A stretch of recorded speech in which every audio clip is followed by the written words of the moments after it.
on, everyone? Thank you for joining me back on another episode of Market Targets. And this week, just like every other week, we're going to be reviewing the trades that I am interested in taking for the week and also to see if I predict the markets going in the right direction. First of all, this week is already looking great. I'm actually looking at a couple pairs right now for entries. I already did this video in about hour 7 of Asia session. So it's already cooking up for the week.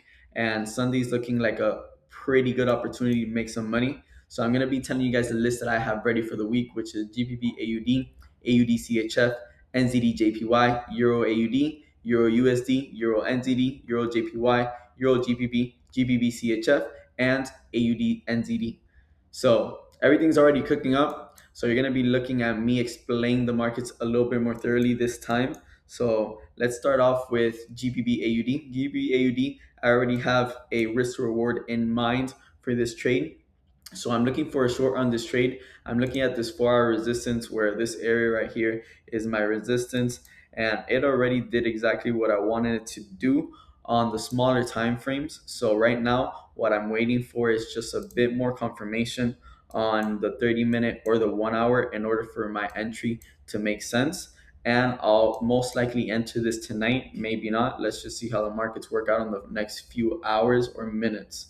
Next up, AUD CHF. AUD CHF, I'm looking for a long on it, just like last week. Last week, we took a partial dub. I want to take my full dub this week, and it's cooking exactly like how I thought it would. It's still using this as some support in order to go to the upside. It did not completely disrespected, so I still like this going to the upside. If you go to the smaller time frames, they already did exactly what I wanted them to do. Right now, I'm just pretty much waiting for a little bit more candle confirmation in order for an entry. Let me see how the 1 hour looks.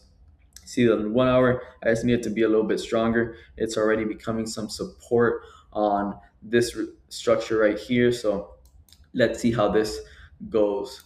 Next up, NZD JPY, just like AUD CHF. I took this trade last week, and I'm also looking for a continuation on this trend to the upside. So I'm going to be looking for a long. Let me see a risk to reward on this one. And this risk to reward is going to be pretty much looking like this. And probably an entry right around here. And risk to reward right around here. This pretty much makes sense. So I'll get some more confirmation off this alert. It hits it, most likely I'll be interested in entering. Next up, Euro AUD. Euro AUD pretty much wicked me out last week. If you see here, that's pretty much all it did. This is still a perfect 4-hour resistance. It just got wicked out. So I'm looking for a little bit of revenge this week in order to pretty much take a short on it. So let's see how this market goes for the week. Maybe tonight it might be ready. Most likely it is going to be ready, but let's just wait and see. Next up, Euro USD. Euro USD, I'm looking for a long on it, but I got to be careful because on the weekly, it is stuck on a bit of a resistance level. So I'm going to wait for this to go above this resistance and become support on the daily time frame. And once it does that on the daily, I'll be considering entering this trade. Euro NZD, Euro NZD, I'm looking for a short on. If you see here, it's resisting this perfect resistance level. And as soon as I get confirmation off of this alert to the downside, I most likely look for a short. So till then, I'm not going to be even looking at this pair. So that's why I use alerts in order to dictate where the market's going to be, so I don't have to be stuck in front of a screen all day. And next up is Euro JPY. Euro JPY is going to be looking for a long. I'm pretty confident this is going to go long as long as this area right here gets me a more confirmation for it to go to the upside, especially on the 4 hour. I just want it to go just above this wick right here. And then if anything, just come a little bit down for a better entry and boom, get a good long on it. Let me see how the risk to reward will look on it. I'll probably have it here, get an entry right about here. And then let's see if I put my risk reward right about this area. I usually try to match the next support or resistance level. And this is one that pretty much looks like resistance on the 4 hour. So right around here, I would like to be. Makes sense. So let's keep it there to see what happens. Euro GPB. Euro GPB, I'm looking for a short on it. So pretty much I'm just waiting for it to go under this resistance level on the 4 hour. And as soon as it does that, I'll most likely be interested in entering this trade.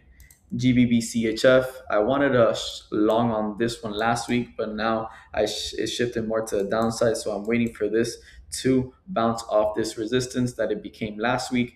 And as soon as it becomes a more confident trade for myself to enter, I'll be looking for a short. So keep this one in mind. It might be later on in the week, most likely Tuesday. So right now I have others I could cook up tonight. So I'll look at those first.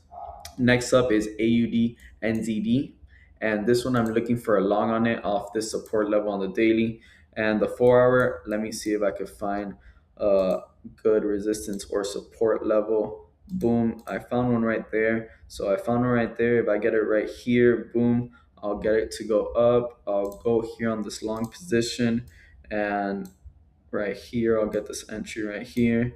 It's not that good of a risk to reward, so I'll keep a lookout on this one if I just need some extra cash for the week and enter this trade. So let me see if I got all the pairs already. Yes, I did. So that is it for market targets this week. I hope you guys enjoyed, and let me know in the comments down below any pairs that you want me to review on my next series, Target Check. Thank you guys for joining.